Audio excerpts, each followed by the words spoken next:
This is something I think a lot of people struggle with because I think, like you, a lot of people are really wanting to not miss out on opportunities. They feel like if they say no to a great opportunity, then it's possible that it'll never come back again.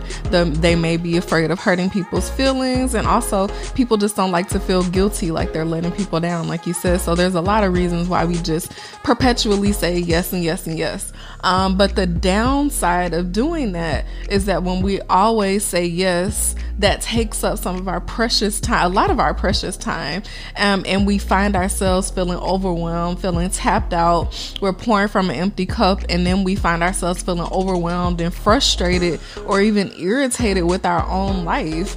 And sometimes when we get to that point, we have to look in the mirror and realize that we're the ones that created that schedule that we hate so much, and we created this life that we now like dread getting up in the morning for, because we've continuously said yes without really thinking about the long-term ramifications of saying yes. So that's why saying no is an act of self-care that we need to talk about, that we need to practice, and we need to grow comfortable doing if we want to be able to have enough time to set aside to take care of ourselves. Some of the things that are good opportunities for us, we might have to say no to in the service of our own health and wellness. And I think it's also important to consider that sometimes when opportunities come to you, a lot of opportunities will be good opportunities and exciting opportunities. But I think if you really follow some of the tips that I'm going to share, only a few of those opportunities are really like great fits for you.